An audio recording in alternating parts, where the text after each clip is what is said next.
వేదిక మీద ఉన్నటువంటి గౌరవ దైవ సేవకులందరికీ,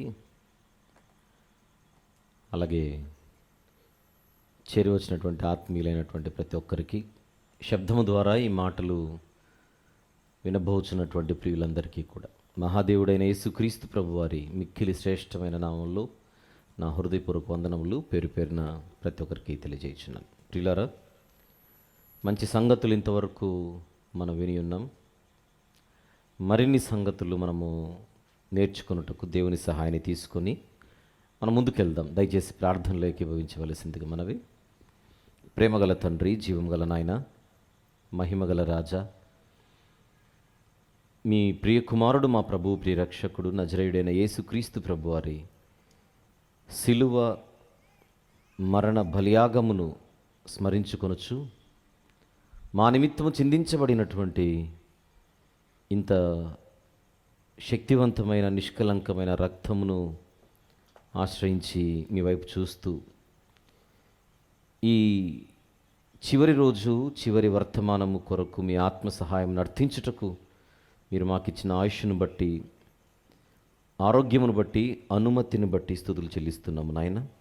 ఏ మాటలైతే ఈ ముగింపు మాటలుగా మాకు అవసరమో వాటిని మాకు అనుగ్రహించి దేవా, మీరే మహిమ పొందమని మమ్మను బలపరచమని, వినువారు మాత్రముగా ఎవరు ఉండకుండా ఈ మాటల ప్రకారంగా మేమందరము కూడా మా వ్యక్తిగత భక్తి జీవితాలను పెంపొందించుకొనుటకు నాయనా సహాయము చేయమని యేసుక్రీస్తు ప్రభువారి పరిశుద్ధమైన నామములోనే ప్రార్థన మనవులు మీకే సమర్పించి వేడుకొనుచున్నాము తండ్రి, ఆమెన్. ప్రభునందు ప్రియులారా, మొదటి వర్తమానంలో దేవుని దాసులు కొన్ని ఆలోచనాత్మకమైన సంగతులను సభ దృష్టికి తీసుకొని రావడం జరిగింది. అందులో ప్రత్యేకించి ఈ రక్షణ సువార్త సభలలో రక్షణ యొక్క ప్రాముఖ్యత, దానిని మనం ఎలా చూడాలి, దానిని మనం ఎంత గంభీరమైనదిగా చూడాలి అని కొన్ని ఆలోచనలు మన ముందు ఉంచడం జరిగింది. నిత్యరక్షణ, గొప్ప రక్షణ అనే పేర్లు గ్రంథమందు వర్ణించబడినట్టుగా మనం విని ఉన్నాం. అలాగే రక్షణ ఆనందం అనేది దేవుని సన్నిధిలో ఉంటుందని, ఆ సన్నిధిని మనం ఎప్పుడూ పోగొట్టుకోకూడదని మనం నేర్చుకున్నాం. ఈ రెండవ వర్తమానంలో మరికొన్ని ఆలోచనలు చేయుటకు ఒక్కొక్క అడుగు మనం ముందుకు వేస్తూ ప్రయాణం చేద్దాం. కీర్తనల గ్రంథం తీద్దాం.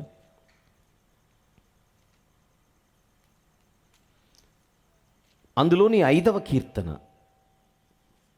కీర్తనల గ్రంథములో అందులోని 5వ కీర్తన 4వ వచనము చూద్దాం. 4వ వచనము మరియు 5వ వచనము. నీవు దుష్టత్వమును చూచి ఆనందించు దేవుడవు కావు, చెడుతనమునకు దేవాన్ని యొద్ద చోటు లేదు, డాంబికులు నీ సన్నిధిని నిలువలేరు, పాపము చేయువారందరూ నీకు అసహ్యులు. దేవుని గూర్చి దావీదు గారు ఈ కీర్తనలో అందరికీ తెలియజేస్తున్న ఒక అద్భుతమైనటువంటి మాట. మొదటిగా, దేవుడు ఎవరు అనే ప్రశ్నకు సమాధానం, దుష్టత్వమును చూచి ఆనందించు దేవుడు కాడు, చెడుతనమునకు ఆయన యొద్ద చోటు లేదు.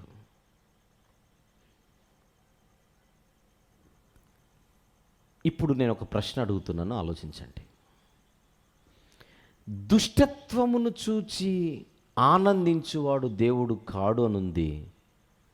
ఆనందించొచ్చుగా దేవుడు. చెడుతనమునకు ఆయన యొద్ద చోటు లేదు అనుంది. చోటు ఇవ్వచ్చుగా. డాంబికులు ఆయన సన్నిధిలో నిలువలేరు అనుంది. అనుమతినివ్వచ్చుగా. పాపము చేయు వారందరూ ఆయనకు అసహ్యులు అనుంది. అసహించుకోకుండా మెచ్చుకోవచ్చుగా.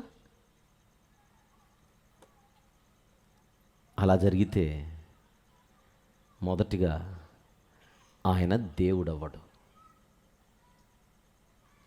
దేవునికి ఉండే లక్షణం దుష్టత్వమును అసహించుకోవడం. నేను అడుగుతున్నాను, దుష్టత్వమును అసహించుకునే దేవుడు బాగుంటాడా?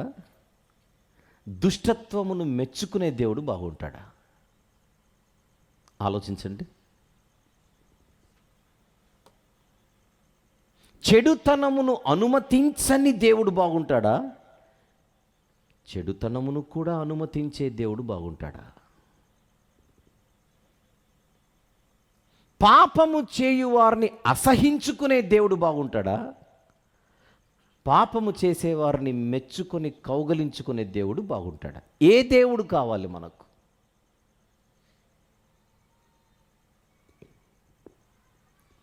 ఒకవేళ దుష్టత్వమును చూచి ఆనందించే దేవుడే గనుక మనకుంటే, ఈరోజు లోకములో దుష్టత్వము తప్ప ఇంకొకటి ఉండేది కాదు. పాపము తప్ప ఇంకొకటి ఉండేది కాదు. అక్రమము తప్ప ఇంకొకటి ఉండేది కాదు.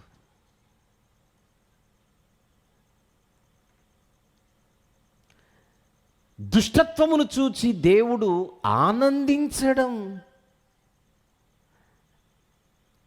న్యాయమవుతుందా, అన్యాయమవుతుందా? దుష్టత్వమును చూచి ఆనందిస్తే బాగుంటుందా, బాగుండదా? బాగోదు. దేవుడు పాపాన్నెప్పుడు దూరం పెడితేనే బాగుంటుంది. పాపముపై కోపము చూపితేనే బాగుంటుంది. దుష్టత్వమును చూచి దేవుడు ఆనందించకపోతే, ఆనందించని దేవుడు ఏం చేయాలి? ఆనందించకపోతే ఏం చేయాలి? పాపాన్ని చూచి ఆయనకు కోపము రాకుండా ఉంటే బాగోదు అని అన్నప్పుడు, ఇప్పుడు పాపమును చూచి దేవునికి ఏం రావాలి? కోపము రావాలి. వచ్చుటే ధర్మం.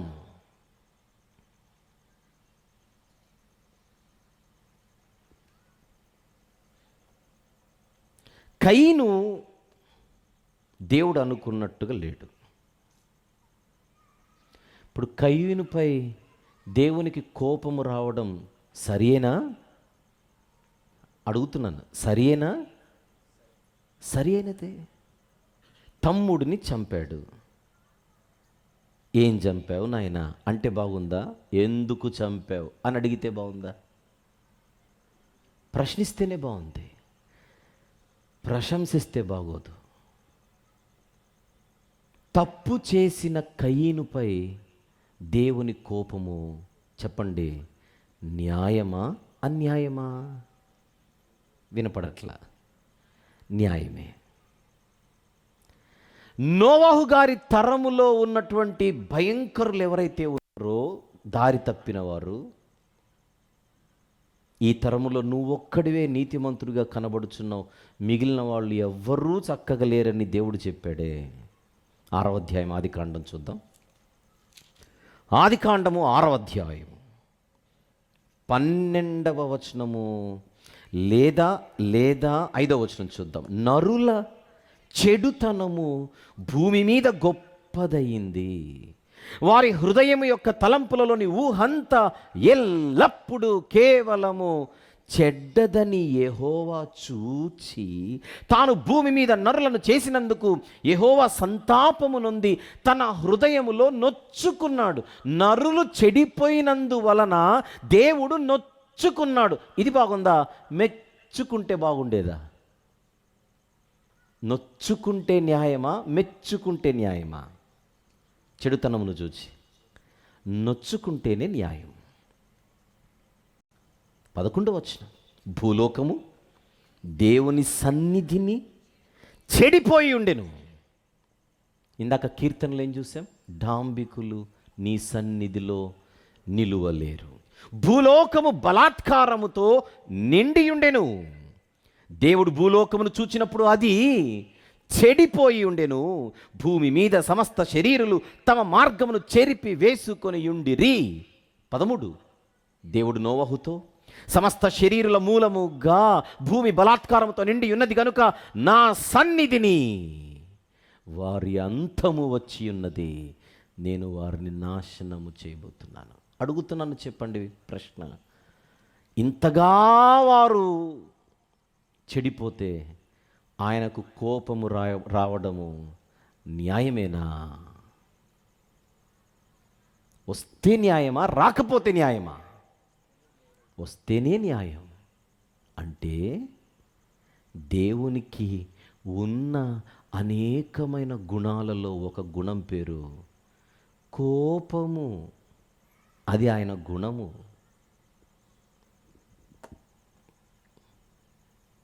కానీ ఆయన కోపానికి న్యాయం ఉంటుంది.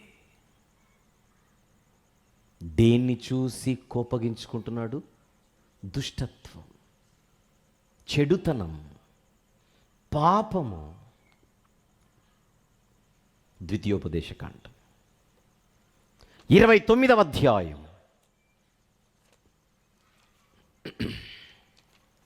ద్వితీయోపదేశకాండం 29వ అధ్యాయం 23వ వచనము చూద్దాం. 23, వారు యెహోవా తన కోపోద్రేకము చేత, దేని చేత? తన కోపోద్రేకము చేత నశింపజేసిన సొదొమ, గొమొర్రా, అద్మా, సెబోయిముల వలె 4 పట్టణాలు. ఆది కాండంలో మనకు 2 పట్టణాల పేర్లే కనపడితే సొదొమ, గొమొర్రా. కానీ వాస్తవానికి దేవుడు నాశనం చేసింది 4 పట్టణాలు. ఆ 4 పట్టణాల పేర్లు ఇక్కడ కనపడుతున్నాయి: సొదొమ, గొమొర్రా, అద్మా, సెబోయిము. సొదొమ, గొమొర్రా పట్టణాల పరిస్థితి ఏంటో మనకు తెలుసుగా. పాపము శిఖరానికి చేరింది. చెప్పండి, కోపం రావడం న్యాయమేనా? సొదొమపై, గొమొర్రాపై న్యాయమే. ఈ రాత్రి నేను చూపించే కొన్ని సందర్భాలు అందరూ ఆలోచిద్దాం. ఆ సందర్భాలలో దేవునికి వచ్చిన కోపము, కొన్ని సందర్భాలలో ఇట్టి రీతిగా ఆయన కుమ్మరించిన ఉగ్రత న్యాయమో కాదో ఒక్కసారి మనందరం ఆలోచిద్దాం.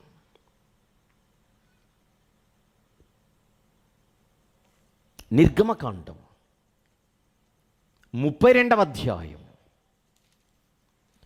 నిర్గమకాండము 32వ అధ్యాయం 9, 10 చూద్దాం. కాకపోతే 8వ వచనంలో ఒక చిన్న పోర్షన్ చూద్దాం. నేను వారికి నియమించిన త్రోవ నుండి త్వరగా తొలగిపోయారు.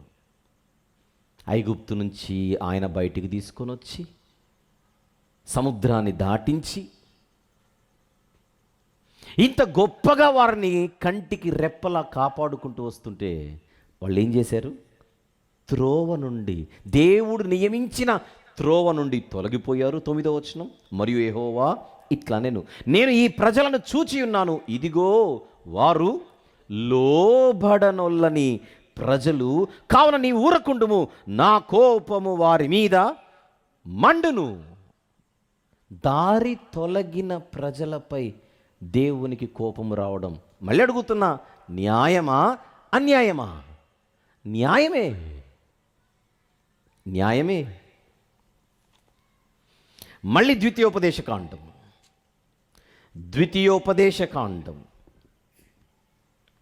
9వ అధ్యాయం. ద్వితీయోపదేశకాండము 9వ అధ్యాయం 7, 8 వచనములు చూద్దామా? 7, 8 వచనములు చదువుదాం. అరణ్యములో నీవు నీ దేవుడైన యెహోవాకు కోపము పుట్టించిన సంగతిని జ్ఞాపకము చేసుకొనుము, దానిని మరువద్దు. నీ ఐగుప్తు దేశములో నుండి బయలుదేరిన దినము మొదలుకొని ఈ స్థలమందు మీరు ప్రవేశించు వరకు మీరు యెహోవా మీద తిరుగుబాటు చేయుచునే వచ్చితిరి. హోరేబులో మీరు యెహోవాకు కోపము పుట్టించినప్పుడు యెహోవా మిమ్ము నశింపజేయునంత కోపము మీ మీద తెచ్చుకొనెను. మళ్ళీ అడుగుతున్నాను, ఇంతగా ఆయనను విసిగించిన వారిపై ఆయనకు కోపము రావడము న్యాయమా అన్యాయమా? న్యాయమని అనిపిస్తుంది కాదు, అనిపించాలి కూడా.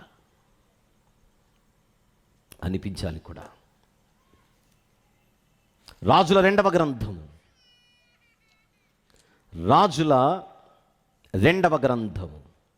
22వ అధ్యాయం 22వ అధ్యాయం ఒక్కసారి 13వ వచనము జాగ్రత్తగా చూద్దాం. 13 మీరు పోయి దొరికిన ఈ గ్రంథపు మాటలను గూర్చి నా విషయములోను జనుల విషయములోను యూదా వారందరి విషయములోను యెహోవా యొద్ద విచారణ చేయుడి. మన పితరులు తమ విషయములో వ్రాయబడి ఉన్న దానంతటి ప్రకారము నెక్స్ట్ మాట చేయక ఈ గ్రంథపు మాటలను వినని వారైరి గనుక యెహోవా కోపాగ్ని మన మీద ఇంత అధికముగా మండుచున్నది. నేను ఇప్పుడు చూపించిన వచనాలన్నీ పాత నిబంధనలో కనబడుతున్నాయి. పాత నిబంధనలో దేవునికి కోపం ఉందా అంటే ఉంది. దేనిపై కోపము? దుష్టత్వముపై, చెడుతనముపై, అవిధేయతపై, అక్రమముపై,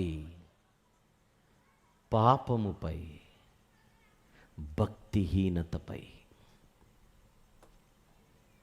న్యాయమేగా? పాత నిబంధనల్లో దేవుని గురించి ఇలా రాయబడిన సందర్భాలను మనం చూస్తున్నప్పుడు పాత నిబంధనలో దేవుడు చాలా స్ట్రిక్ట్గా ఉంటాడండి అనే ఆలోచన మనకు వస్తుంది. కరెక్ట్? ఒక్క మాట అడుగుతాను, నిజాలు చెప్పండి, నిజాలు మాట్లాడుకుందాం. బైబిల్లో మనకు పాత నిబంధన క్రొత్త నిబంధన 2 ఉన్నాయిగా. మనకు పాత నిబంధనలో దేవుడు నచ్చుతాడా, కొత్త నిబంధనలో దేవుడు నచ్చుతాడా?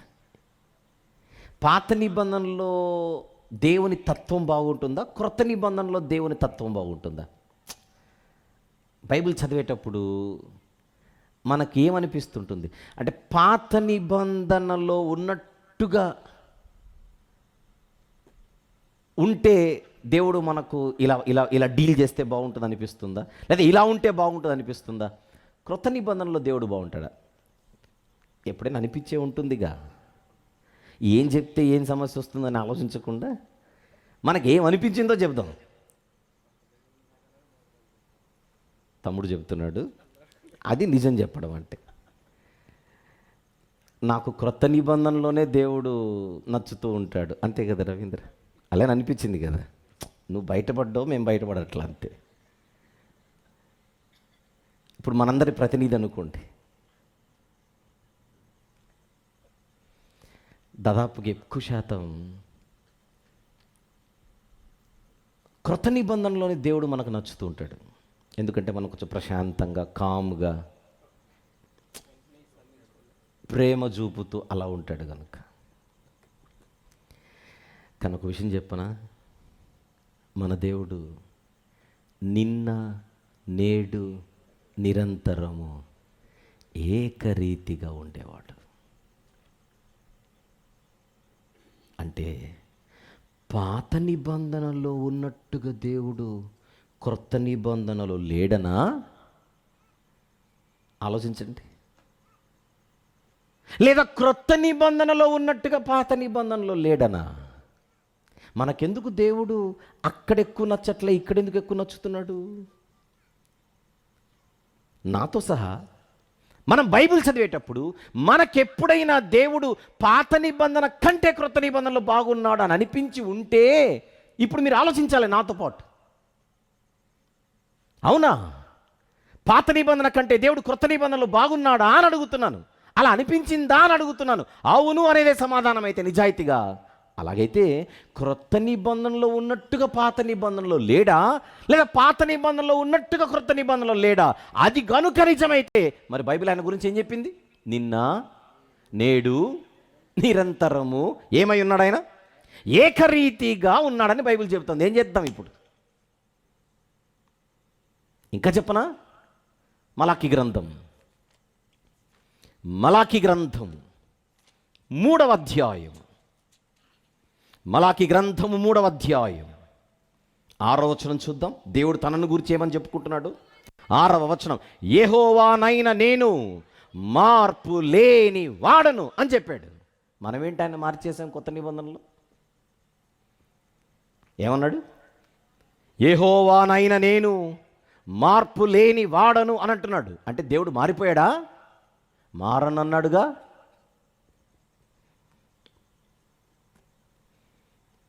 ఇప్పుడు మన సబ్జెక్ట్లోనికి వద్దాం. పాత నిబంధనలో దేవుడు దుష్టత్వమును చూచి ఏం చదువుకున్నాం? ఆనందించు దేవుడు కాడు అని చదువుకున్నాం. ఇప్పుడు మన కొత్త నిబంధనలు నచ్చుతున్నాడంటే ఇప్పుడు క్రొత్త నిబంధనలో దేవుడు దుష్టత్వమును చూసి ఆనందించేస్తాడా? కయీనుపై కోపగించుకున్నాడు దేవుడు, మార్గంలో లేడు గనుక. ఇప్పుడు క్రొత్త నిబంధనలో మన మార్గంలో లేకపోయినా పర్వాలేదులే అని అంటాడా? కయీను బతుకును చూసి కోపగించుకున్న దేవుడు అదే తత్వముతో క్రొత్త నిబంధన కాలంలో ఎవరైనా ఉంటే ఆయనకు కోపము రాదా అని అడుగుతున్నాను. నోవాహు గారి తరంలో ఉన్నట్టుగా ఎవరైనా ఈరోజు భూమి మీద బ్రతుకుతూ ఉంటే ఆయనకు కోపము రాదా అని అడుగుతున్నాను. సొదొమ గొమొర్రా ప్రజలు ఉన్నట్టుగా ఎవరైనా ఈ భూమి మీద బ్రతుకుతుంటే ఆయనకు కోపము రాదా అని అడుగుతున్నాను. రాజుల 2వ గ్రంథంలో ఇంతకు ముందుపై మనం చూసినటువంటి ఆ సందర్భం ఏదైతే ఉందో, ఆ మాటలు ఏవైతే ఉన్నాయో, దేవుని ధర్మశాస్త్ర గ్రంథమందు ఉన్నటువంటి మాటలు వినకపోతే అక్కడ దేవునికి కోపం వచ్చినది అనేటువంటి మాట మనం చూసిన తర్వాత, వాక్యము వినకపోతే ఈనాటి కాలంలో దేవునికి కోపము రాదా అని అడుగుతున్నాను. అసలు క్రొత్త నిబంధనలో దేవునికి కోపం వస్తుంది అని ఉందా, ఆయనకు కోపమే రాదనుందా? చూద్దాం. రోమీయులకు వ్రాసిన పత్రిక. పాత నిబంధనలో ఆయన తత్వానికి, క్రొత్త నిబంధనలో ఆయన తత్వానికి మార్పు ఏమైనా ఉందో లేదో చూద్దాం. రోమీయులకు వ్రాసిన పత్రిక 1వ అధ్యాయం, రోమా పత్రిక 1వ అధ్యాయము 18వ వచనము ఒక్కసారి చూద్దాం. 18, దుర్నీతి చేత సత్యమును అడ్డగించు మనుషుల యొక్క సమస్త భక్తిహీనత మీదను, దుర్నీతి మీదను దేవుని కోపము పరలోకము నుండి బయలుపరచబడుచున్నది.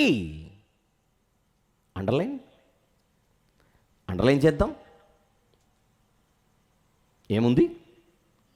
దుర్నీతి చేత సత్యమును అడ్డగించు మనుషుల యొక్క సమస్త భక్తిహీనత మీదను. అది ఏ రకమైన భక్తిహీనత అయినా సరే, భక్తిహీనత మీదను, నెక్స్ట్ దుర్నీతి మీదను దేవుని కోపము పరలోకము నుండి బయలుపరచబడుచుండెనునా, బయలుపరచబడుచున్నదీనా? రోమపత్రికలో బయలుపరచబడుచున్నది అంటే క్రొత్త నిబంధనలో కూడా దేవుడు దుర్నీతిని చూచి భక్తిహీనతను చూచి ఆనందిస్తున్నట్టుగా లేదే. 2వ అధ్యాయం, అదే రోమీయులకు రాసిన పత్రిక 2వ అధ్యాయం 5వ వచనము చూద్దాం. 5, నీ కాఠిన్యమును మార్పు పొందని నీ హృదయమును అనుసరించి ఉగ్రత దినమందు, అనగా దేవుని న్యాయమైన తీర్పు బయలుపరచబడు దినమందు నీకు నీవే ఉగ్రతను సమకూర్చుకొనుచున్నావు. కొత్త నిబంధన ఇది క్రొత్త నిబంధన. మారకపోతే మనుషులు ఏ ఆస్తిని సమకూర్చుకొనుచున్నారట? దేవుని ఉగ్రత అనే ఆస్తి. చూస్తున్నారుగా. కొలసీలకు వ్రాసిన పత్రిక, కొలసీ పత్రిక 3వ అధ్యాయం తీద్దాం.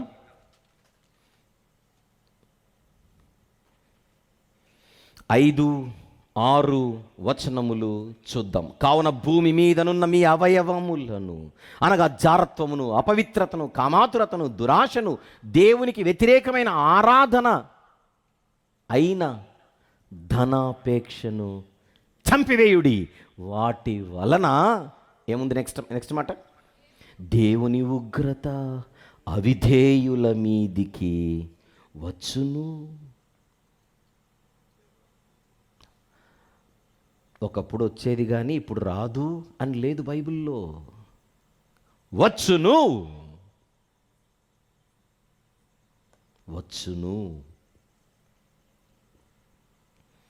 తెస్సలోనిక మొదటి పత్రిక 2వ అధ్యాయం. తెస్సలోనికైలకు వ్రాసిన మొదటి పత్రిక 2వ అధ్యాయం. తెలుగు బైబిల్లో 15, 16 వచనములు కలిసి ఉన్నాయి, చూద్దాం. ఆ యూదులు తమ పాపములను ఎల్లప్పుడూ సంపూర్తి చేయుటకై ప్రభువైన యేసును ప్రవక్తలను చంపి, కయ్యూను ఎవరిని చంపాడు? హేబేలు అనేటువంటి నీతిమంతుడిని. అదే జరుగుతుంది ఇక్కడ కూడా. ప్రభువైన యేసును ప్రవక్తలను చంపి మమ్మును హింసించి అన్యజనులు రక్షణ పొందుటకై వారితో మేము మాటలాడకుండా మమ్మును ఆటంకపరచుచు దేవునికి ఇష్టలు కానివారును మనుషులకందరికీ విరోధులునై ఉన్నారు. నెక్స్ట్ మాట, దేవుని ఉగ్రత తుదముట్ట వారి మీదికి వచ్చెను. కొత్త నిబంధనే. నాకేం పెద్ద మార్పేం కనపడట్లేదే. నాకు పాత నిబంధనలో దేవుని తత్వం, క్రొత్త నిబంధనలో దేవుని తత్వం ఒకేలా ఉందే.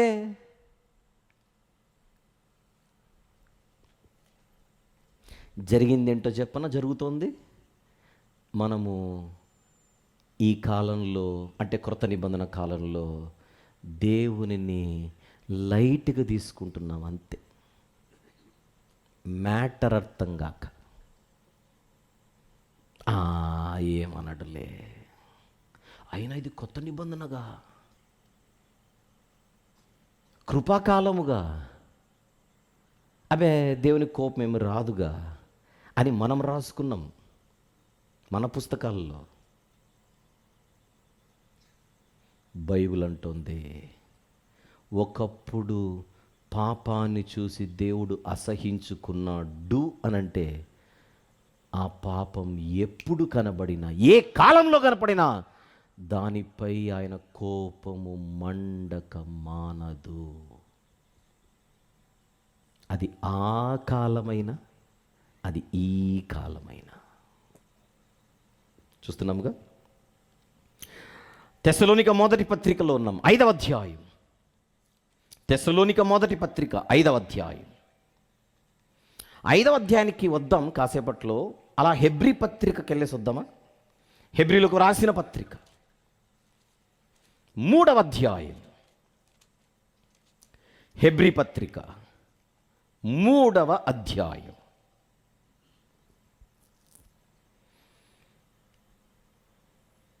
మీరు 8 నుంచి 12 ఒకవేళ నోట్స్ రాసుకుంటూ ఉంటే రాసుకోవచ్చు.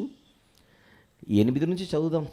నేను చదువుతాను. నేడు మీరు ఆయన శబ్దమును వినిన ఎడల, పాత నిబంధన కీర్తనల గ్రంథంలో ఉన్న కొటేషన్ అది. అరణ్యములో శోధన దినము నందు కోపము పుట్టించినప్పటి వలె మీ హృదయములను కఠినపరచుకొనకుడి. కఠినపరచుకుంటే ఏమవుతుంది? ఇప్పుడే రోమపత్రిక 2:5లో చూసి వస్తున్నాం ఇక్కడికి. ఫర్ యువర్ కైండ్ ఇన్ఫర్మేషన్, మీ హృదయములను కఠినపరచుకొనకుడి. 40 సంవత్సరములు నా కార్యములను చూచి మీ పితరులు నన్ను పరీక్షించి శోధించిరి. కావున నేను ఆ తరము వారి వలన విసిగి, వీరెల్లప్పుడూ తమ హృదయాలోచనలలో తప్పిపోతున్నారు, నా మార్గములను తెలుసుకొనలేదు గనుక నేను కోపముతో ప్రమాణము చేసినట్టు వారు నా విశ్రాంతిలో ప్రవేశింపరని చెప్పి తిని. సందర్భం ఎవరి గురించి? పాత నిబంధనలో హెబ్రీల గురించి, లేదా ఇశ్రాయేలీల గురించి. పాత నిబంధనలోని హెబ్రీలు అంటే ఇశ్రాయేలీలు, పాత నిబంధనలో ఇశ్రాయేలీలు లేదా హెబ్రీలు ఎవరైతే ఉన్నారో ఐగుప్తు నుంచి వారు బయటికి వచ్చిన అరణ్యములో నశించిపోయారు కనాను చూడక. Yes or no? అదే జరిగిందా? ఐగుప్తు నుండేమో నమ్మే వచ్చారు బయటికి, ఐగుప్తు నుండి విశ్వసించే వచ్చారు బయటికి, కానీ వాగ్దాన దేశమును వారు చూడలేకపోయారు. దేవుడి వారితో చెప్పిన మాట, మీరు ఐగుప్తు నుండి బయటికి వచ్చామని పండగ చేసుకుంటున్నారేమో, కానీ మీ బతుకులు సరిగా లేవు. అందుచేత అరణ్యములోనే మీ శవములు రాలిపోవును. ఇది ఎవరు క్లోజ్ చేయకండి. అలా సంఖ్యాకాండంకి వెళ్ళేసొద్దాం కొంచెం స్పీడ్గా. సంఖ్యాకాండం 14వ అధ్యాయం మొదటి వచనము నుండి. అప్పుడు ఆ సర్వ సమాజం ఎలుగెత్తి కేకలు వేసెను, ప్రజలు ఆ రాత్రి ఎలుగెత్తి ఏడ్చిరి, మరి ఇశ్రాయేలీలందరూ మోషే అహరోనులపై సణుగుకొనిరి. ఆ సర్వ సమాజము అంటున్నారు, అయ్యో, ఐగుప్తులో మేమేలా చావలేదు, ఈ అరణ్యమందు మేమేలా చావలేదు, మేము కత్తి వాత పడునట్లు యెహోవా మమ్మును ఈ దేశంలోనికి ఏలా తీసుకొని వచ్చెను, మా భార్యలు మా పిల్లలు కొల్ల పౌదురు తిరిగి ఐగుప్తునకు వెళ్ళుట మాకు మేలు కాదా? ఎంత అభాండాలు మోపుతున్నారు దేవునిపై. చిన్న కష్టం ఏదో వచ్చింది, అది కష్టమే కాదు, చిన్న సవాల్ ఎదురైంది, యాక్చువల్గా అది పెద్ద సవాలే కాదు. వీళ్ళంతకు వీళ్ళు ఊహించుకొని దేవునిని ఎన్ని మాటలు అంటున్నారో చూస్తున్నాం. అందులో అంటున్నారు, ఈ అరణ్యమందు మేమేలా చావలేదు. ఇది విన్న దేవుడు చచ్చిపోండి అన్నాడు, అంతే. చచ్చిపోయారు. ఆ అధ్యాయం అంతా చూస్తే చచ్చిపోయారు. 28వ వచనం, నీవు వారితో యెహోవా వాక్యేదనగా, నా జీవము తోడు మీరు నా చెవిలో చెప్పినట్లు నేను నిశ్చయముగా మీ ఎడల చేసేదను, మీ శవములు ఈ అరణ్యములోనే రాలును. వాళ్ళు ఏమన్నారు? అరణ్యంలో ఎందుకు చావలేదన్నారు. అంత కోరుకుంటే చచ్చిపోండి అన్నాడు, అంతే. ఐగుప్తు నుంచి విడుదలొచ్చినా, ఐగుప్తు నుండి కనాను అనేటువంటి వాగ్దాన దేశమునకు దేవుడు నడిపిస్తున్నా, ఒకనాడు ఉన్న దేవునిపై వారి విశ్వాసము ఇప్పుడు లేక కోల్పోయి దేవునిపై తిరుగుబాటు చేయడం మొదలుపెట్టారు. అప్పుడు దేవుడు, ఆల్ రైట్, వెరీ గుడ్, అలాగైతే మీరు విశ్రాంతిలోనికి ప్రవేశించరు. ఎవరి గురించి చెప్పాడు ఈ మాట? పాత నిబంధనలోని ఇశ్రాయేలీలు లేదా హెబ్రీయులు. ఇప్పుడు మనం ఏ పత్రికలో ఉన్నాం? హెబ్రీ పత్రిక. ఇంతకు ఈ హెబ్రీయులు ఎవరు? హెబ్రీయులకు వ్రాసిన పత్రిక అనందు చూడండి.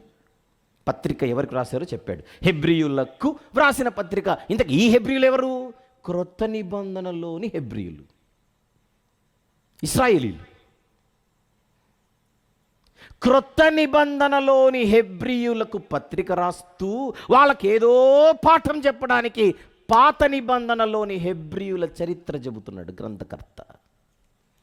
అది మనం 11వ వచనం వరకు చూసాం. గనుక 11వ వచనం హెబ్రీ పత్రిక 3:11, గనుక నేను కోపముతో ప్రమాణము చేసినట్టు వారు నా విశ్రాంతిలో ప్రవేశింపరని చెప్పి తిని. ఇంతవరకు ఎందుకు చెప్పాడంటే అసలు మ్యాటర్ 12వ వచనంలో చెబుతున్నాడు.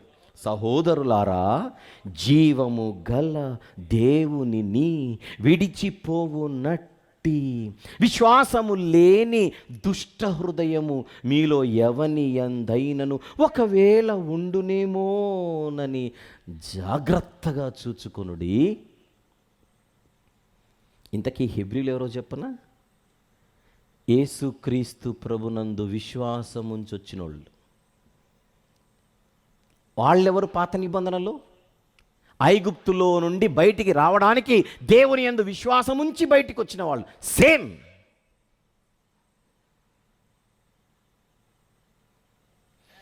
వీళ్ళు పాపములో నుండి తమ జీవితాలను యేసుక్రీస్తు ప్రభు రక్తములో కడుగుకొని బయటికి వచ్చినవారు. పాపము చేయువాడు దేనికి దాసుడు? పాపమునకు దాసుడు. పాత నిబంధనలో హెబ్రీయులు ఏ దేశంలో దాసులుగా ఉండిరి? ఐగుప్తులో. ఐగుప్తులో దాసులైన వారు దేవుని యందు విశ్వాసం ఉంచి బయటికి వచ్చారు. పాత నిబంధన. క్రొత్త నిబంధనలో ఈ హెబ్రీయులు సిలువ దగ్గరకొచ్చి వారి జీవితాన్ని ఆయన రక్తంలో కడుగుకొని పాపము నుండి విడుదల పొంది పరలోకమనే కనాను వైపుకు ప్రయాణము చేయడానికి ప్రయాణం మొదలుపెట్టారు. విషయం ఏంటో చెప్పనా? కొద్ది కాలమైన తరువాత దేవుడు వారికిచ్చిన రక్షణను వారు నిర్లక్ష్యం చేయడం మొదలుపెట్టి యేసుక్రీస్తు ప్రభు రక్తం సరిపోదేమో అవి కూడా చేద్దామని ఇప్పుడు డైవర్ట్ అయిపోతున్నారు. ఈ హెబ్రీయులకు రాసిన పత్రికలోనైనా 2వ అధ్యాయం 3వ వచనంలో గ్రంథకర్త చెబుతున్నాడేమని, ఇంత గొప్ప రక్షణను మనము నిర్లక్ష్యము చేసిన ఎడల ఏలాగు తప్పించుకొందుము? దేని నుండి అంటున్నాడు? ఏలాగు తప్పించుకొందుము? దేని నుండి చెప్పండి? దేవుని ఉగ్రత. 3:12 సహోదరులారా, జీవము గల దేవుని విడిచిపోనట్టి విశ్వాసము లేని దుష్ట హృదయము మీలో ఎవని ఎందైనను ఒకవేళ ఉండునేమోనని జాగ్రత్తగా చూచుకొనుడి. నేడు మీరు ఆయన శబ్దము వినిన ఎడల. ఆ రోజు వాళ్ళు ఒక తప్పు చేశారు. అదే తప్పు మీరు చేయకూడదంటే ఈ మాటలు మీరు ఆలోచించాలి. నేడు మీరు ఆయన శబ్దము వినిన ఎడల కోపం పుట్టించినప్పటి వలే మీ హృదయములను కట్టిన పరుచుకొనకడని ఆయన చెప్పెను గనుక పాపము వలన కలుగు భ్రమ చేత మీలో ఎవడను కట్టిన పరచబడకుండునట్లు నేడు అనబడు సమయముండగానే ప్రతి దినము ఒకరినొకడు బుద్ధి చెప్పుకొనుడి. ఏలయనగా మొదట నుండి మనకున్న దృఢ విశ్వాసము అంతము మట్టుకు గట్టిగా చేపట్టిన ఎడలనే క్రీస్తుతో పాలివారయ్యుందుము. విని కోపము పుట్టించిన వారెవరు? మోషే చేత నడిపింపబడి ఐగుప్తులో నుండి బయలుదేరి వచ్చిన వారందరే కదా. ఎవరి మీద 40 ఏండ్లు ఆయన కోపగించెను? పాపము చేసిన వారి మీదనే కదా. వారి శవములు అరణ్యంలో రాలిపోయాను.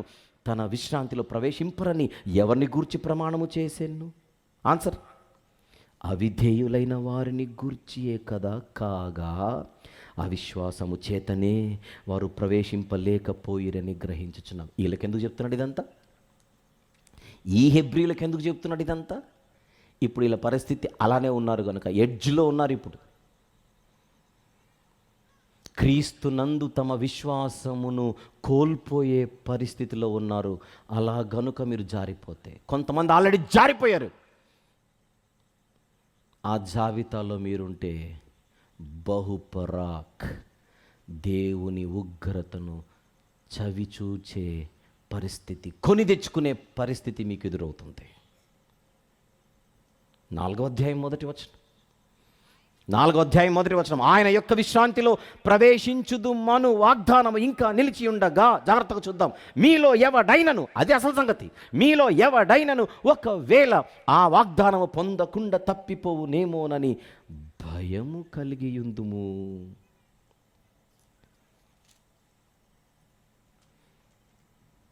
పదకొండవ వచనం. 4:11. 4:11.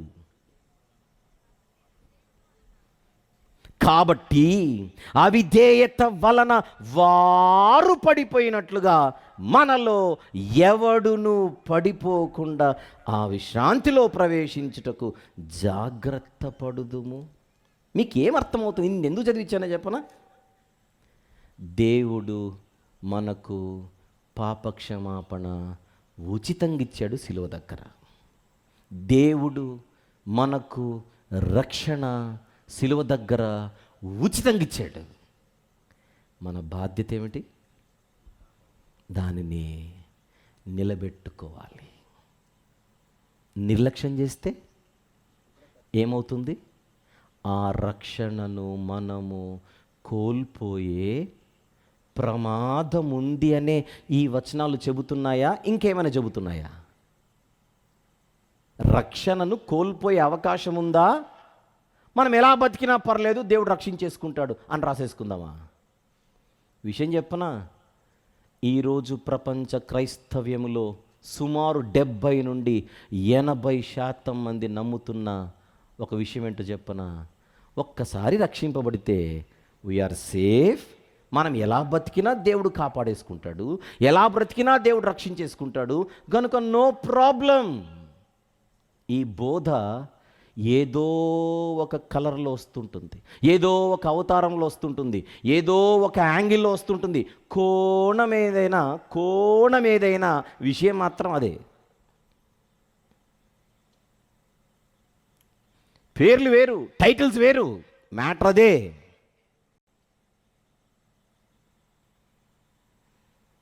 ఇప్పుడు మీరు నిజాయితీగా ఆలోచించండి. ఇన్ని వచనాలు చూపించాను. మొదటి వర్తమానములో సేవకులు కూడా రక్షణ విషయంలో జాగ్రత్త అనే హెచ్చరికలు చేశారు. దేవుడిచ్చిన రక్షణను మనము గనుక సరదాగా తీసుకొని, లైట్గా తీసుకొని, తేడా గనుక చేస్తే, మనము పోనీలే అన్నట్టుగా దేవుని లైట్గా తీసేసుకొని బతికేస్తే, రక్షణ పోవడం మాత్రమే కాదు, దేవుని ఉగ్రత వచ్చే అవకాశము కూడా ఉంది అని బైబిల్ చెబుతోంది. చరిత్రలో పలానా ఆయన చెప్పాడు, పలానా ఆవిడ చెప్పిందని అది కాదు కొటేషన్లు చెప్పాల్సింది. బైబిల్ ఏం చెప్పింది? బైబిల్ ఏం చెప్పింది? బైబిల్ 6వ అధ్యాయం, అదే హెబ్రీయులకు రాసిన పత్రిక 6వ అధ్యాయం 5 నుంచి 6 వచనములు, లేదు 4 నుంచి చూద్దాం, 4 నుండి చూద్దాం. ఒకసారి వెలిగింపబడి పరలోక సంబంధమైన వరమును రుచి చూచి పరిశుద్ధాత్మలో పాలివారై దేవుని దివ్యవాక్యమును రాబో యుగ సంబంధమైన శక్తుల ప్రభావమును అనుభవించిన తరువాత తప్పిపోయిన వారు. ఎందుకు చెప్తున్నాడు ఈ పత్రిక అంతా? అసలు హెబ్రీ పత్రిక కాన్సెప్ట్ ఏంటో చెప్పనా? రక్షణను నిర్లక్ష్యం చేస్తే బహుపరాక్, జాగ్రత్త. ఒక్కసారి వెలిగింపబడి పరలోక సంబంధమైన వరమును రుచి చూచి పరిశుద్ధాత్మలో పాలివారై దేవుని దివ్యవాక్యమును రాబో యుగ సంబంధమైన శక్తుల ప్రభావమును అనుభవించిన తరువాత తప్పిపోయిన వారు తమ విషయముల్లో దేవుని కుమారుని, చెప్పండి, మరలా సిలువ వేయచ్చు బాహాటముగా ఆయనను అవమానపరచుచున్నారు గనుక మారు మనస్సు పొందునట్లు అట్టి వారిని మరలా నూతన పరుచుట అసాధ్యం. అంటే ఒక్కసారి లోపలికి వచ్చి బయటికి వెళ్ళిపోయినాడు అంత ఈజీగా లోపలికి రాడు. ఎందుకంటే తాను మేధావినని ఫీల్ అవుతాడుగా, నాకు అన్నీ తెలుసు అంటాడుగా. మనలాంటి లేవని చెప్పినా నీకంటే నాకే బాగా తెలుసు అంటాడు.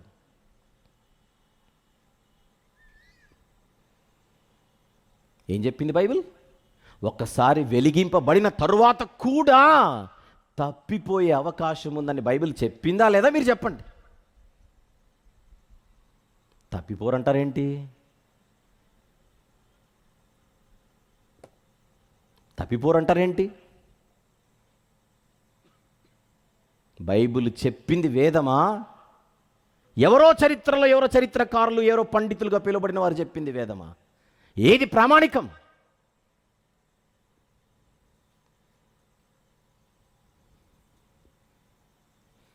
దేవుడు కొందరిని ఎన్నుకున్నాడు, పరలోకం అందరికి ఇవ్వడు. బోధలు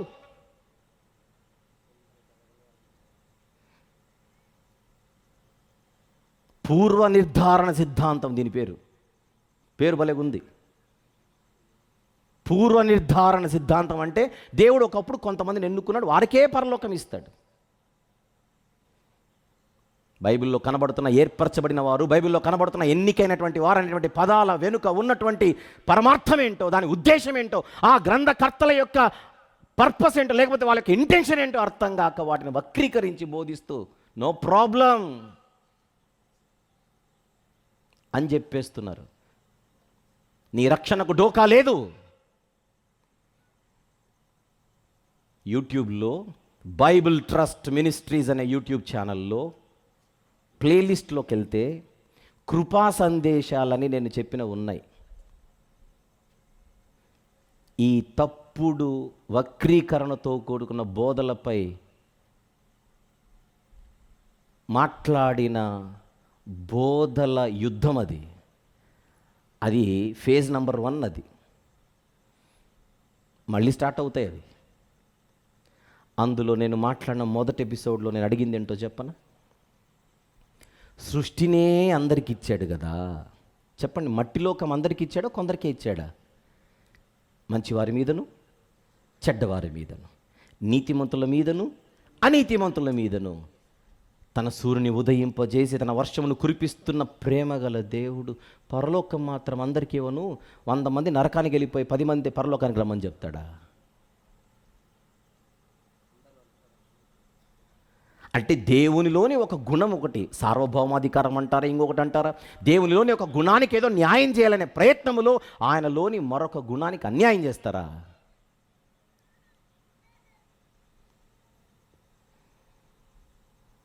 సమన్వయం, బ్యాలెన్స్. దేవునికి 100 గుణాలు ఉన్నాయనుకోండి, ఏ గుణము కూడా మరొక గుణానికి వ్యతిరేకంగా అది పని చెయ్యదు.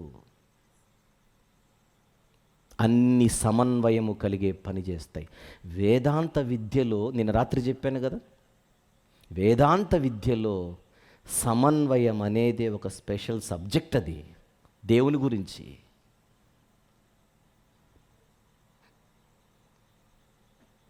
అలా ఈజీగా మాట్లాడకూడదు దేవుని గురించి. ఎవడు పరిపూర్ణుడు కాదు, మనం కూడా తప్పులు చేస్తాం. ఇది తప్పు, మనం వ్యాఖ్యానించింది తప్పు, వివరించింది తప్పు అని కళ్ళ ముందు కనబడుతున్నప్పుడు దిద్దుకోవడమే భక్తికి సూచన. దిద్దుకోకపోతే దిద్దుబాటు నీకు అసహ్యమాయను కదా, నీ నోట నా మాటను వచించేదవేమిటి అంటున్నాడు. చూద్దాం 50వ కీర్తన, కీర్తనల గ్రంథములోని 50వ కీర్తన 16 నుంచి చూద్దాం. 16-17 వచనములు. భక్తిహీనులతో దేవుడు ఇట్లు చెప్పుచున్నాడు, నా కట్టడలు వివరించుటకు నీకేమి పని, నా నిబంధన నీ నోట వచించెదవేమి. దిద్దుబాటు నీకు అసహ్యమాయను కదా, దిద్దుబాటు నీకు అసహ్యము కదా, నీవు నా మాటలను నీ వెనుకకు త్రోసి వేసేద. నా మాటలొద్దు నీకు. ఎవరో పెద్ద ఆయన చెబితే, ఎవరో పెద్దోళ్ళు చెబితే అది కరెక్ట్. పెద్దోళ్ళు చెబితే వేదమా అంటే వాళ్ళు బైబిల్ కంటే పెద్దోళ్ళ?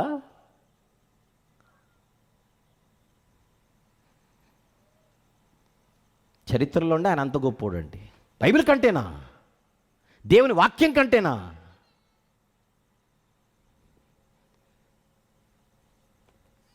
ఆలోచించొద్దు. అదే హెబ్రీ పత్రిక 10వ అధ్యాయం, హెబ్రీలకు రాసిన పత్రిక 10వ అధ్యాయం 26 నుంచి చూద్దాం. హెబ్రీ పత్రిక 10:26 నుంచి, మనము సత్యమును గూర్చి అనుభవ జ్ఞానము పొందిన తరువాత బుద్ధిపూర్వకముగా పాపము చేసిన ఎడల, అంటే అలా చేసే అవకాశం ఉందని చెబుతున్నాడా లేదని చెబుతున్నాడా?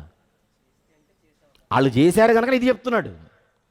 ఏ హెబ్రీలకైతే ఈ పత్రిక రాశాడో భక్తుడు, వాళ్ళు ఈ పనిలో ఉన్నారు కనుకనే ఒకసారి సత్యంను గూర్చి అనుభవ జ్ఞానం పొందిన తర్వాత మళ్ళీ బుద్ధిపూర్వకముగా పాపము చేసే స్థితిలో వాళ్ళు ఉన్నారు కనుకనే ఈ హెచ్చరికలు. పాపమునికి ఇక బలి ఉండదు, కానీ న్యాయపు తీర్పునకు. ఏ తీర్పది? న్యాయమైన తీర్పు. న్యాయపు తీర్పునకు భయముతో ఎదురు చూచుటయు, విరోధులను దహింపబోవు తీక్షణమైన అగ్నియు ఇక ఉండును అన్నాడా, ఉండద్దు అన్నాడా? ఎవరికి? సత్యమును గూర్చి అనుభవ జ్ఞానము పొందిన తరువాత బుద్ధిపూర్వకంగా పాపము చేస్తూ పడిపోయిన వారిపై.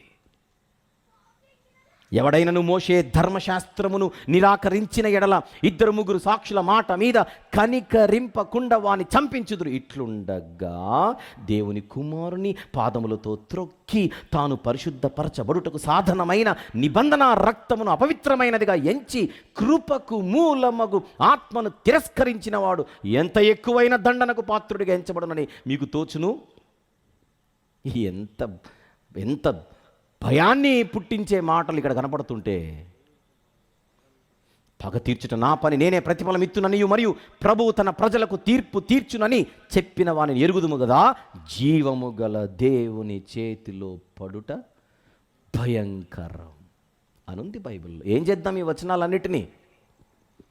ఇవన్నీ తీసేద్దాం ఇక. ఎందుకంటే చరిత్రలో పరాయణ చెప్పాడుగా.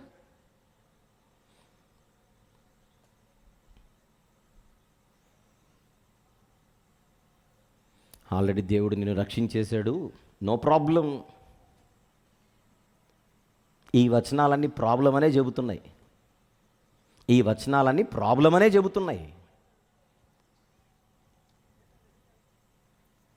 పేతురుగారి 2వ పత్రిక 2వ అధ్యాయం, పేతురుగారు రాసిన 2వ పత్రిక 2వ అధ్యాయం 20 నుంచి చదువుకుంటూ వెళ్దాం. 20 నుంచి, వారు ప్రభువును రక్షకుడునైన యేసుక్రీస్తు విషయమైన అనుభవ జ్ఞానము చేత ఈ లోక మాలిన్యములను తప్పించుకొనిన తరువాత, తెలుగేగా మనకు నీటిని అర్థమైపోతుంది. వారు ప్రభువును రక్షకుడునైన యేసుక్రీస్తు విషయమైన అనుభవ జ్ఞానము చేత ఈ లోక మాలిన్యములను తప్పించుకొనిన తరువాత మరలా వాటిలో చిక్కుబడి వాటి చేత జయింపబడిన ఎడల, అంటే అవకాశం ఉందని చెబుతున్నాడా లేదని చెబుతున్నాడా? లోపలికి వచ్చిన తర్వాత మరలా పడిపోయే అవకాశం ఉందనే చెబుతున్నాడు బైబిల్లో. పేతురు గారి కంటే పెద్దోళ్ళమా? వాటి చేత జయింపబడిన ఎడల వారి కడవరి స్థితి మొదటి స్థితి కంటే మరీ చెడ్డదగును. నెక్స్ట్ 21వ వచనం, వారు నీతి మార్గమును అనుభవపూర్వకముగా తెలుసుకొని తమకు అప్పగింపబడిన పరిశుద్ధమైన ఆజ్ఞ నుండి తొలగిపోవుట కంటే ఆ మార్గం అనుభవపూర్వకంగా తెలియక ఉండుటయే వారికి మేలు. కుక్క తన వాంతికి తిరిగినట్టును, కడుగబడిన పంది బురదలో దొర్లుటకు మళ్ళినట్టును అను నిజమైన సామెత చొప్పున వీరికి సంభవించెను. ఏం చేద్దాం? ఇది ఈ భయంకరమైన సిద్ధాంతంపై మొట్టమొదట ఒక రకమైనటువంటి చిన్నపాటి ఉద్యమాన్ని ప్రారంభించింది పక్కనే పైడిమెట్టలో. పక్కనే, అక్కడి నుంచే ఫస్ట్ మెసేజ్ స్టార్ట్ అయింది.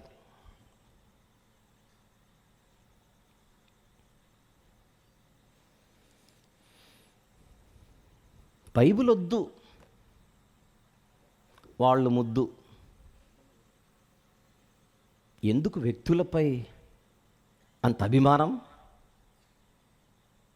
నేను తప్పు చెప్పాను అనుకోండి, నేను చెబితే తప్పు తప్పే, నా బాధ్యత దానిని దిద్దుకోవాలి, రుద్దుకోకూడదు.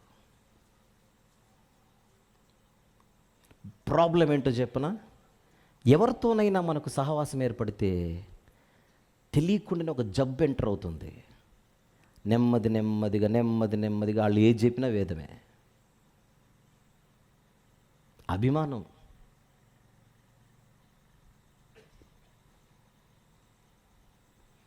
నేను రాత్రి యేసుప్రభు గురించి మాట్లాడుకున్నాం. మనం పరలోకంలో ఆయన పుట్టినవాడు కాదు. ఏ వచనాన్ని తీసుకొని పరలోకంలో పుట్టాడు అని అనుకున్నామో దాని వివరణ వేరు, దాని వ్యాఖ్యానం వేరు అని మనకు అర్థమైపోయిన తర్వాత క్యా కర్నా హే, మార్చుకోవాలి, దిద్దుకోవాలి. ఇంకా దాన్నే రుద్దుకుంటానంటే ఇప్పుడు సందర్భం కాదు. ఇప్పుడు మనం మాట్లాడేటువంటి ఇది అసలు టైం కూడా కాదు కనుక చెప్పట్లేదు. కానీ తండ్రి, కుమార, పరిశుద్ధాత్మ అనే ముగ్గురు ఎవరైతే ఉన్నారో, మనకు తండ్రి యేసుప్రభు పెద్దన్న, పరిశుద్ధాత్ముడు రెండో అన్న, ఈ భాష తప్పు. యేసుప్రభుకు పరిశుద్ధాత్ముడు తమ్ముడు అవుతాడు, ఇదంతా తప్పుడు వ్యాఖ్యానం. మార్చుకోవాలి.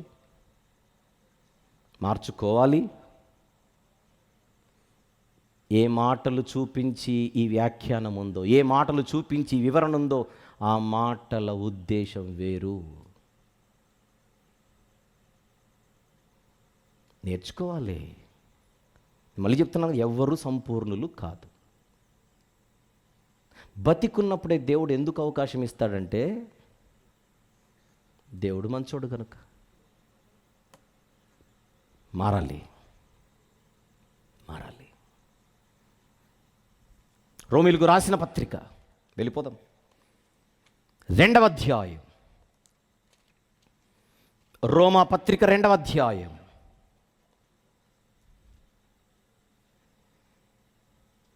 4వ వచనం చూద్దాం. దేవుని అనుగ్రహము మారు మనసు పొందుటకు నిన్ను ప్రేరేపించుచున్నదని ఎరుగక ఆయన అనుగ్రహైశ్వర్యమును సహనమును దీర్ఘశాంతమును తృణీకరించదువా? లైట్కి తీసుకుంటావా దేవుణ్ణి? నన్నేమనట్లేదు, నాకేం కావట్లేదు, నాకేం కావట్లేదు అంటే మనం మంచోళ్ళమని కాదు. మారు మనసు పొందుటకు దేవుడిస్తున్న సమయం అది. ప్రకటన గ్రంథం 2వ అధ్యాయం, ప్రకటన గ్రంథము 2వ అధ్యాయం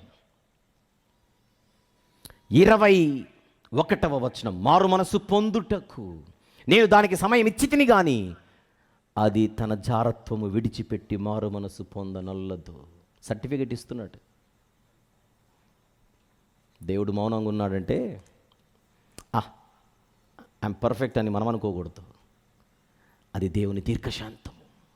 కోపగించుకునే దేవుడే ఆ కోపాన్ని తన దీర్ఘశాంతము చేత వెనక్కు నెట్టి ఆ దీర్ఘశాంతాన్ని మనకు చూపిస్తూ ఉంటాడు. 103వ కీర్తన, కీర్తనల గ్రంథములోని 103వ కీర్తన 8, 9 వచనములు చూద్దాం. భలేగుంటాయి 8, 9 వచనములు. యెహోవా దయాదాక్షిణ్యపూర్ణుడు, దీర్ఘశాంతుడు, కృపా సమృద్ధి గలవాడు. ఆయన ఎల్లప్పుడూ వ్యాజ్యమాడువాడు కాడు, ఆయన నిత్యము కోపించువాడు కాడు. కోపముంది, కానీ కోపగించుట కంటే నా పిల్లలు మారాలి అనేదే ఆయనకు ముందున్నటువంటి కోరిక. అందుకే కోపముతో పాటు ఆయనకున్న మరొక గుణం ఏమిటి? దీర్ఘ శాంతము. ఎవడును నశింపవలెనని ఇచ్చయింపక. పేతురు గారి 2వ పత్రిక 3వ అధ్యాయం 9వ వచనం. కొందరు ఆలస్యమని ఎంచుకొనున్నట్లు ప్రభువు తన వాగ్దానమును గురించి ఆలస్యము చేయువాడు కాడు, గాని ఎవడును నశింపవలెనని ఇచ్చయింపక అందరూ మారు మనసు పొందవలెనని కోరుచు మీ ఎడల దీర్ఘశాంతము గలవాడై ఉన్నాడు. ప్రియమైన దేవుని వారలారా, బైబిల్ గ్రంథమందు వ్రాయబడుతున్న ఒక్కసారి ఇవన్నీ ఆలోచించాలి. మనం ఏం చేస్తున్నామో ఈ గంట నుంచి మనం ఏం చేస్తున్నామో చెప్పన. ఒకవైపు దేవుని కోపము గురించి ధ్యానిస్తూ అట్ ద సేమ్ టైం ఆయన దీర్ఘశాంతం అనే మరో గుణాన్ని కూడా ఫైనల్కి వచ్చేసరికి చూస్తున్నాం. కోపగించుకునే దేవుడు నేను తప్పు చేస్తున్నా, ఎందుకు కోపగించుకోవట్లేదు అని అనొచ్చు. మనం అడగొచ్చు, ఎందుకు కోపగించుకోవట్లేదంటే మనము మారాలని ఆయన ఇస్తున్న సమయం, అందుకొరకు ఆయన చూపుతున్న దీర్ఘ శాంతం. ఆలోచించాలి. ఎంత మంచి దేవుడు, ఎంత గొప్ప దేవుడు. యోహాను సువార్త 3వ అధ్యాయం, యోహాను సువార్త 3వ అధ్యాయం 36వ వచనము చూద్దాం. 36. కుమారుని యందు విశ్వాసముంచువాడే నిత్య జీవము గలవాడు, కుమారునికి విధేయుడు కానివాడు జీవము చూడడు, కానీ దేవుని ఉగ్రత వాని మీద నిలిచియుండును. అంటే ఇప్పుడు దేవుని ఉగ్రత నుండి మనము కాపాడబడాలంటే ఈ భూమి మీద మనకు ఒకే ఒక దిక్కు, ప్రభు అయిన యేసుక్రీస్తు వారు. ఆయన వద్దకొస్తే కృప సమృద్ధిగా దొరుకుతుంది, ఉగ్రత మన నుండి దూరం అవుతుంది. చూద్దాం ఇప్పుడు తెస్సలోనిక మొదటి పత్రిక. ఇందాక స్కిప్ చేసామే, అక్కడికి వద్దాం. తెస్సలోనికైలకు వ్రాసిన మొదటి పత్రిక 5వ అధ్యాయం 9వ వచనం. దేవుని ఉగ్రత నుంచి మనం బయటపడాలంటే మనకున్న ఆప్షన్ ఏంటో చూద్దాం. ఎందుకనగా మన ప్రభు అయిన యేసుక్రీస్తు ద్వారా. తెస్సలోనిక మొదటి పత్రిక 5వ అధ్యాయం 9వ వచనం. ఎందుకనగా మన ప్రభు అయిన యేసుక్రీస్తు ద్వారా రక్షణ పొందుటకే దేవుడు మనలను నియమించెను గాని ఉగ్రత పాలగుటకు నియమింపలేదు. ఇప్పుడు ఉగ్రతను మనం తప్పించుకోవాలంటే మనకున్న ఒకే ఒక ఆప్షన్ ఏమిటి? ప్రభు అయిన యేసుక్రీస్తు వారు. మన నిమిత్తం ఆయన చేసిన బలియాగం, విరిచిన దేహం, కార్చిన రక్తం. మొదటి అధ్యాయం. అదే తెస్సలోనిక మొదటి పత్రిక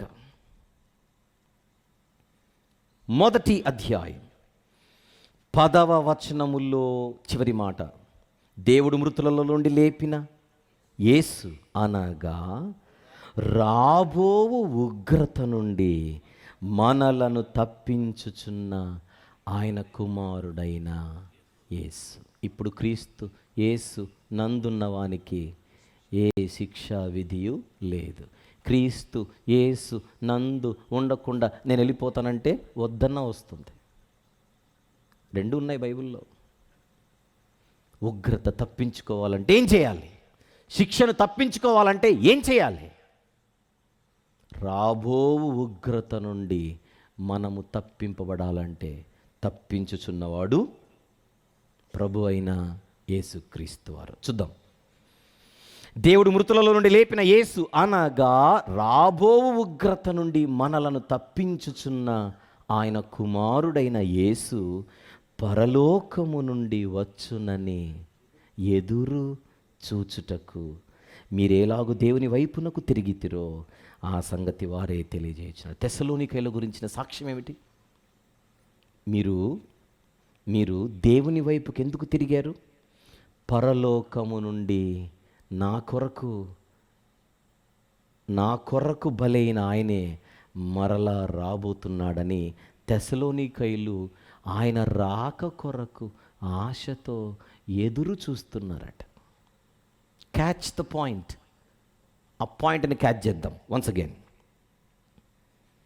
రాబో ఉగ్రత నుండి మనలను తప్పించుచున్న ఆయన కుమారుడైన యేసు, ఇప్పుడు అందరు చదువుదాం అన్నమాట.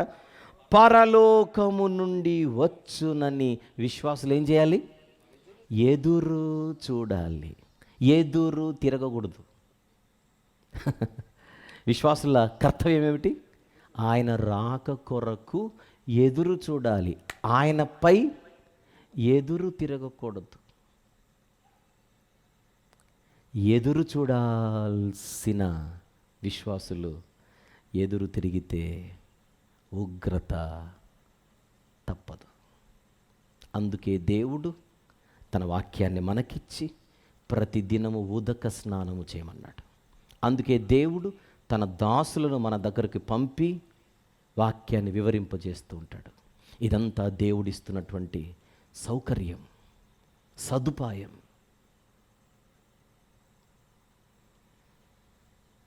బైబిల్ అంటుంది, ఆశతో ఆయన రాక కొరకు ఎదురు చూడు.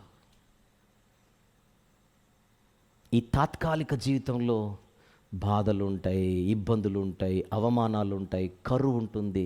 లెక్క చేయకు. ఇవన్నీ తాత్కాలికం. రోమపత్రికలో పౌలు భక్తుడు అంటున్న మాట ఏమిటి? రోమీలకు వ్రాసిన పత్రిక 8వ అధ్యాయం. రోమీలకు వ్రాసిన పత్రిక 8వ అధ్యాయం 35వ వచనము చూద్దాం. 35. క్రీస్తు ప్రేమ నుండి మనలను ఎడబాపువాడు ఎవడు? చూడండి అన్నమాట. శ్రమ అయినను, బాధ అయినను, హింస అయినను, కరువు అయినను, వస్త్రహీనతైనను, ఉపద్రవమైనను, ఖడ్గమైనను మనలను ఎడబాపునా? ఇది ఆనాటి క్రైస్తవుల విశ్వాస జీవితం. ఈరోజు మనం ఎందుకు చెప్పకూడదు అది? యేసుక్రీస్తు ప్రభు అయితే ఈ లోకానికి మన కొరకు వచ్చి ప్రాణం పెట్టి మనందరి రక్షణకు కారకుడయ్యాడో, రక్షణ కర్త అయ్యాడో, ఆయనతో మనం ఎందుకు చెప్పకూడదు? ప్రభువా, తెస్సలోనికైల వలె నేను కూడా ఆశతో నీ రాక కోసం మెలకువతో ఎదురు చూస్తూ ఉన్నాను, వేచి చూస్తూ ఉన్నాను. నీ రాకడ ఎప్పుడు జరుగుతుందని. అందుకే విశ్వాసమునకు కర్తయు దానిని కొనసాగించువాడైనా ఆయన వైపు చూస్తూ, ఆయన రాక కొరకు అపేక్షిస్తూ బ్రతకాల్సిన జీవితమే మన జీవితం. మన జీవితం. ఇప్పుడు చూసినట్టుగా బాధలున్నా, వేదనున్నా, కరువున్నా, అవమానమున్నా, నీ ప్రేమ నుండి నన్ను ఎవరు ఎడబాపుతారు ప్రభువా అని ఆయనకు మనం మాట ఇవ్వగలమా? దావీదు గారు అంటారు కదా, యెహోవా నా కాపరి, నాకు లేమి కలుగదు. గాఢాంధకారములో, భయంకరమైన లోయలలో నేను సంచరించిన ఏ అపాయమునకు నేను భయపడను. ఈ రాత్రి ఎందుకు చెప్పకూడదు?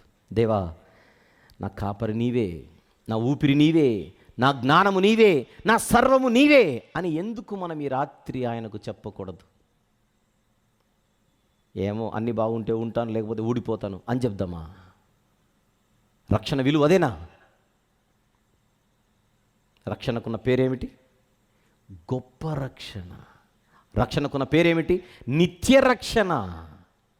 మొదటి వర్తమానంలో విన్నాం. నిత్య రక్షణ, గొప్ప రక్షణను అలా వదిలేసుకుందామా? సింపుల్గా అన్నిటికంటే విలువైనదే దేవుడిచ్చిన రక్షణ. రక్షణ అనే వస్త్రం, రక్షణ అనే వస్త్రం. ఈ రాత్రి చెబుదాం ముగించుకునే ముందుగా, నా కొరకే ప్రభువా మీరు వచ్చారు, నా కొరకే ప్రభువా మీరు బలయ్యారు, నా కొరకే ప్రభువా మళ్ళీ మీరు రాబోతున్నారు. నీ రాక నాకు చాలయ్యా. ఆశతో నీ రాక కోసం మెలకువతో నేను ఎదురు చూస్తూ ఉంటాను, ఎదురు చూస్తున్నాను అని ఒకసారి చెబుదాం. లైట్లు ఆఫ్ చేస్తే ఈ పాట చూద్దాం. ఒక్కసారి ఇంతవరకు విన్న వర్తమానాన్ని మనసులో పెట్టుకొని ఈ పాటలో ఉన్న భావాన్ని అర్థం చేసుకుంటూ మనం కూడా పాటతో ఏకీభవించి దేవునికి మాటిద్దాం. యేసుక్రీస్తు ప్రభువుతో ఈ పాట ద్వారా మాట్లాడతాం. బాధైన, వేదనైన, కరువైన, అవమానమైన క్రీస్తు ప్రేమ నుండి మనలను ఎడబాపున, ఆయన యందు మనకున్న నిరీక్షణను దూరం చేయున, ఆశతోనూ మెలకువతోనూ ఆయన రాక కోసం ఎదురు చూద్దాం. రండి, ఈ పాట ద్వారా మన ప్రభువుతో మాట్లాడుకుందాం.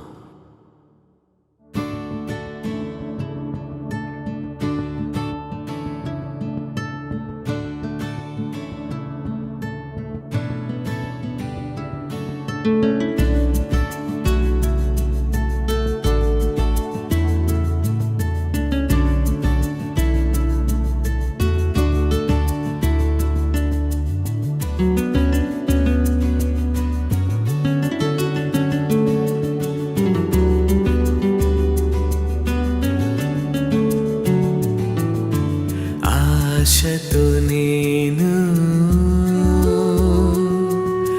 నీ రాక కోసం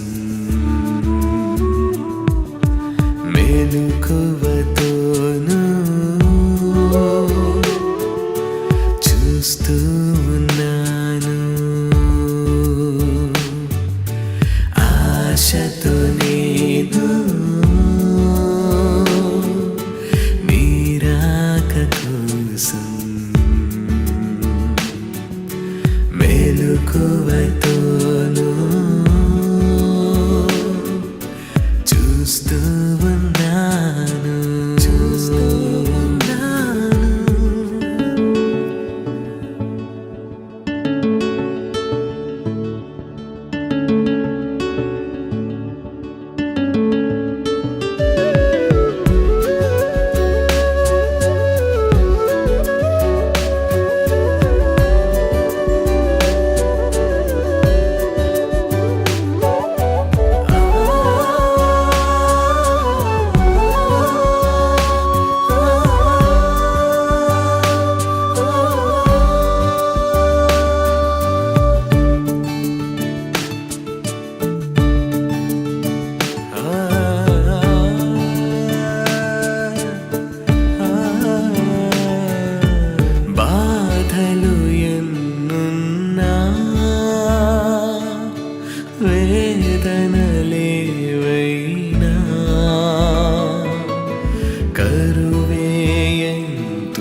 వేయి కళ్ళతో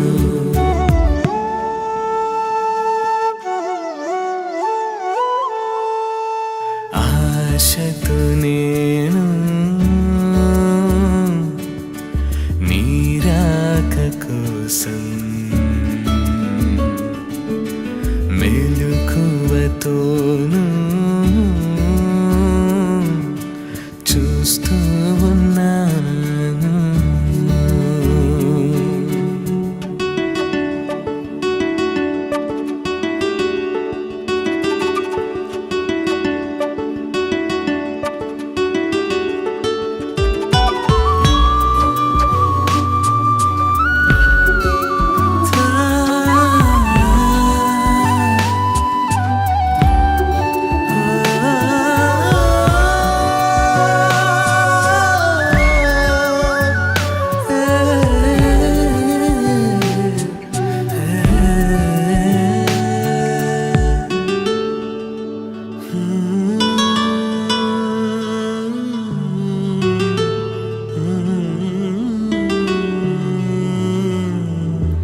కాపరి నీవేగా, నా ఊపిరి నీవేగా, జ్ఞానము నీవేగా, నా ప్రాణము నీవేగా. కాపరి నీవేగా, నా ఊపిరి నీవేగా, జ్ఞానము నీవేగా, నా ప్రాణము నీవేగా. నా కోసమే నీవు బలియాగమయ్యావు, నా పాప రుణముని చెల్లించి తీర్చావు. మా కొరకే మరల రానయ్యున్న దేవా,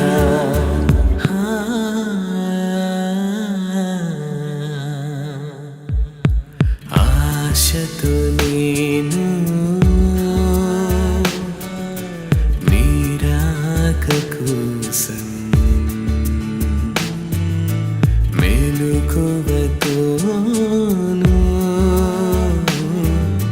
చూస్తూ ఉన్నాను. ఆశతో నేను నీ రాక కోసం మెలకువతోను చూస్తూ ఉన్నాను.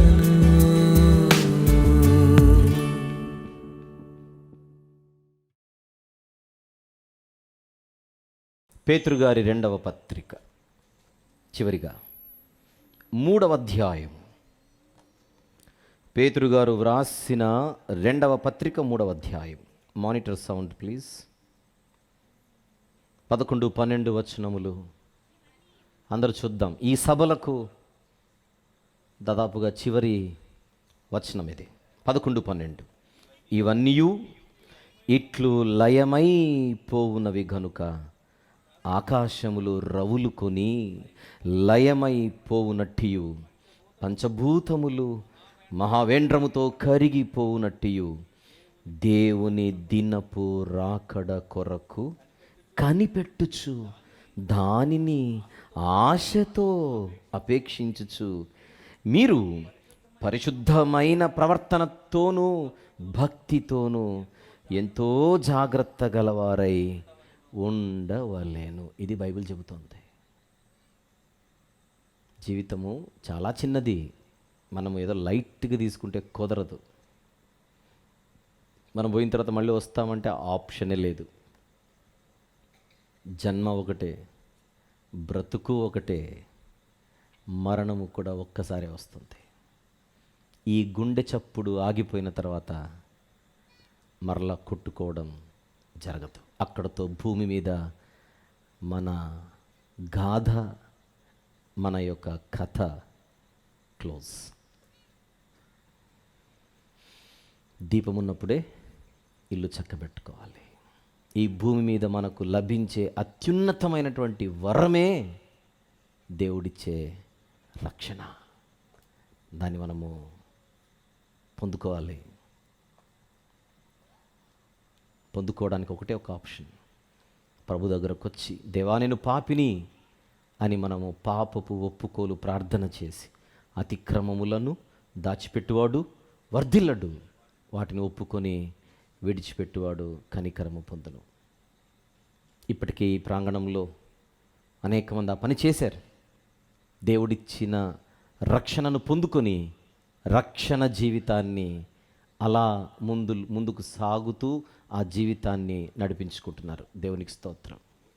కానీ రక్షణలో ఎదగాలంటే దేవుని వాక్యమును పాలను మనము అపేక్షించాలి ఆశతో. ఇంకా కొంతమంది వాయిదాలు వేస్తూ చూద్దాములే చేద్దాములే అన్నట్టుగా ఎన్నో మార్లు ఇలాంటి పిలుపు అందుతున్న పిలుపును నిర్లక్ష్యం చేస్తూ సిలువ దగ్గరికి రాకుండా తెలిసినప్పటికీ నిర్లక్ష్యం వహిస్తుంటే బైబిల్ మరలా గుర్తు చేస్తోంది, నేడే రక్షణ దినము, ఇదియే మిక్కిలి అనుకూలమైన సమయం, వినియోగించుకుందాం. ఇదే ఈ క్షణమే మనది, మరుసటి క్షణము మనది కాదు. మనము దేవుని చేతిలో ఉన్నాం. మన జీవితపు రిమోట్ కంట్రోల్ ఆయన చేతిలో ఉంది. మారు మనసు పొందుటకు ఆయన మనకు సమయం ఇస్తూనే ఉన్నాడు. ఇంత చక్కని దేవుని కృపను వినియోగించుకుందాం. కాదు కూడదు అంటే మారు మనసు పొందకపోతే చేతులారా మనమే ఆయన ఉగ్రతను సమకూర్చుకొనుచుంటాం. ఆ తప్పు జరగకుండా జాగ్రత్త పడతాం. ఇదే ఈ 2025వ సంవత్సరపు రక్షణ సువార్త సభలలోని సందేశం. దేవుడి మాటలన్నిటినీ ఈ 2 రోజుల పాటు విత్తబడిన 4 వర్తమానాలలోని సత్యమంతటిని మనందరి హృదయాల్లో ముద్రించి తన మహిమార్థమై ఫలింపజేయునుగాక. ఆమెన్. నిర్వాహకులను, స్థానిక దైవ సేవకులను, పనిచేసిన వారిని, ప్రార్థించిన వారిని, సహకరించిన వారిని, దూర ప్రాంతాల నుంచి ఇక్కడికి వచ్చి 2 రోజుల సభలలో పాల్గొని ఆత్మీయ మేలులు పొందిన ప్రతి ఒక్కరికి, లైవ్ ద్వారా దూర ప్రాంతాల్లో ఉండి వీక్షించిన ప్రతి ఒక్కరికి పేరు పేరున మనందరి రారాజైన యేసుక్రీస్తు ప్రభువారి శుభప్రదమైన నామములో నా హృదయపూర్వక వందనములు, అభినందనలు తెలియజేస్తున్నాను. చిన్న ప్రార్థన చేసుకుందాం. తర్వాత సభాధ్యక్షులకి సమయాన్ని మనము అప్పగిద్దాం. ప్రేమగల తండ్రి, జీవం గల నాయన, పరిశుద్ధుడైనటువంటి మా మహా గొప్ప దేవ, మమ్మను ప్రేమించి ఈ నూతన సంవత్సరంలో మరొక్కసారి ప్రాంతంలో ఇంత చక్కని గొప్ప సభలు జరుపుకొనుటకు మీరు తెరిచిన ద్వారమును బట్టి, నడిపించిన తీరును బట్టి నాయనా మిమ్మల్ని స్తుతిస్తున్నాం. మంచి వాతావరణం ఇచ్చారు, ఏ ఇబ్బంది లేకుండా కృప చూపారు నాయనా. ఈ 2 రోజుల పాటు విత్తబడిన వాక్యపు విత్తనాలన్నీ కూడా మీ మహిమార్థమై దేవా నూరంతలుగా ఫలించుటకు సహాయం చేయండి. సమస్త మహిమ, ఘనత, ప్రభావములు మీకే ఆరోపిస్తూ మీ సన్నిధిలో సంపూర్ణముగా మమ్మల్ని మేము తగ్గించుకొనొచ్చు. యేసుక్రీస్తు ప్రభువారి మిక్కిలి ఘనమైన, శ్రేష్టమైన, పరిశుద్ధమైన నామములోనే ఈ ప్రార్థనా మనవులు మీకే సమర్పించి వేడుకొనుచు పొందుకొనుచున్నాము తండ్రి. Amen, amen, amen. ప్రభుపేట అందరికీ ఉన్నాము.